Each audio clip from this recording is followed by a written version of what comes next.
नमस्कार मेरे प्यारे साथियों। तो कैसे हो आप सभी।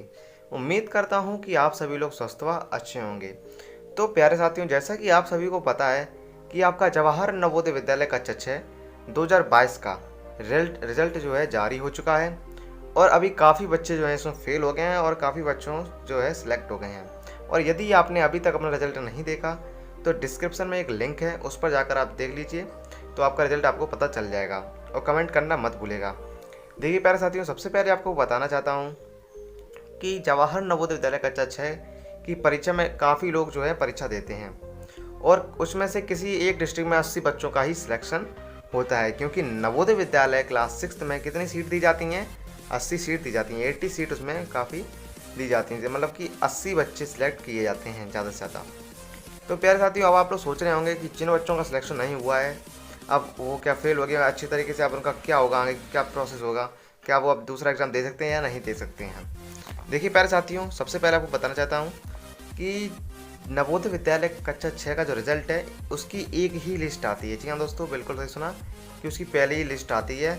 जो सेकंड लिस्ट कही जाती है वो आपका ऑनलाइन जो आपकी वेबसाइट होती है उस पर आपका नहीं दिया जाता है। लिस्ट आपकी आती है दूसरी, बट आपकी ऑनलाइन नहीं चढ़ाई जाती है।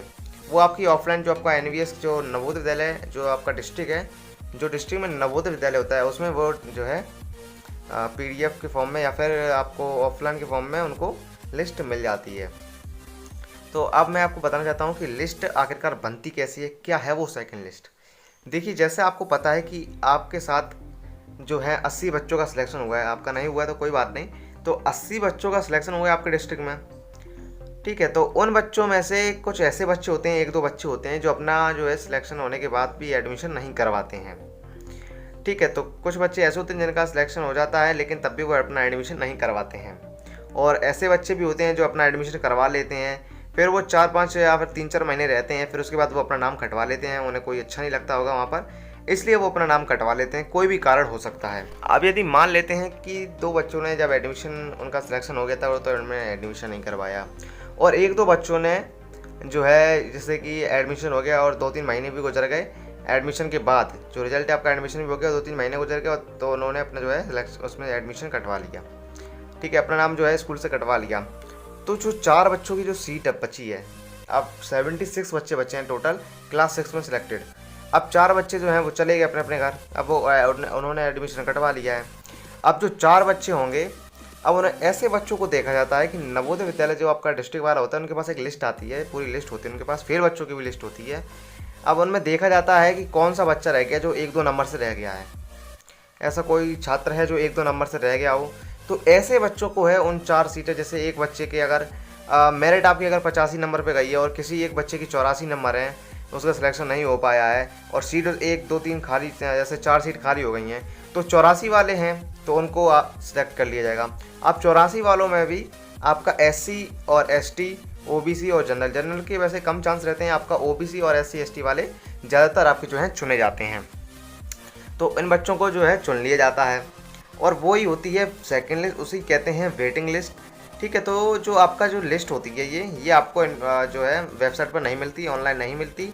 ये नवोदय विद्यालय जो आपके डिस्ट्रिक्ट में होता है, जो वहाँ के टीचर होते हैं उनको प्राप्त कराई जाती है, ये नवोदय विद्यालय समिति उनको देती है पूरी। तो दोस्तों, उम्मीद करता हूँ कि आप लोग समझ गए होंगे कि वेटिंग लिस्ट आपकी कभी भी अपलोड नहीं करी जाती है। आपके जो डिस्ट्रिक्ट का नवोदय विद्यालय है उसमें आपको ये लिस्ट दी जाती है, और इस डिस्ट्रिक्ट में इस लिस्ट में उन्हीं बच्चों के नाम आते हैं जो 1-2 नंबर से रह जाते हैं सिलेक्शन होने में। और ये लिस्ट तभी आती है जब 1-2 बच्चे या फिर 4-5 1-2 बच्चे एडमिशन कटवा कर जाते हैं। यदि 80 की 80 बच्चे हैं तो आपकी ये लिस्ट नहीं आएगी। जी हाँ दोस्तों, यदि 80 को 80 में एडमिशन करवाए तो ये लिस्ट नहीं आएगी। और यदि आप सोच रहे हैं कि आप नवोदय विद्यालय का फॉर्म दोबारा भर सकते हैं, तो ऐसा गलत है। आप दोबारा नहीं फॉर्म भर सकते। बस अब आप क्या कर सकते हैं, क्लास 9th का एग्ज़ाम दे सकते हैं। एक नवोदय विद्यालय की क्लास 9th एग्ज़ाम होता है और तैयारी भी ऐसा स्टडी मटेरियल पर करवाई जाती है। तो उम्मीद करता हूँ कि आप सभी को सब कुछ समझ में आ गया होगा कि सेकंड लिस्ट वेटिंग लिस्ट कुछ नहीं होता है। ये बस आपको ऑनलाइन कभी भी अपलोड नहीं होती, ये आपके डिस्ट्रिक्ट के जो नवोदय विद्यालय होते हैं उनके टीचर के पास होती है, और उन्हीं बच्चों को सिलेक्ट किया जाता है जिनके 1-2 नंबर से रह जाते हैं। और ये लिस्ट तभी निकलती है जब कुछ बच्चे अपना एडमिशन कटवा लेते हैं, अपना नाम कटवा लेते हैं, तभी ये लिस्ट आती है उनकी जगह फिलअप करने के लिए। तो दोस्तों, आप लोग दोबारा फॉर्म नहीं भर सकते। क्लास 9th में इसका एग्ज़ाम होता है, ठीक है। क्लास 9th में भी नवोदय विद्यालय का एग्ज़ाम होता है, जिसमें कि ऐसी कुछ चांस होते हैं कि जो बच्चे क्लास 6 से 7th 8th में निकल जाते हैं तो उनकी सीट भरने के लिए क्लास 9th में एग्ज़ाम होता है और उसको क्वालिफाई करते हैं तो आपका उसमें एडमिशन हो जाता है। उम्मीद करता हूँ कि आपको ये वीडियो पसंद आई होगी। पसंद आई है तो लाइक करना मत भूलिएगा, चैनल पर नए तो सब्सक्राइब कर दीजिए। आज की इस वीडियो में बस इतना ही, मिलते हैं अगली वीडियो में। तो इसी के साथ जय हिंद जय भारत मेरे प्यारे साथियों।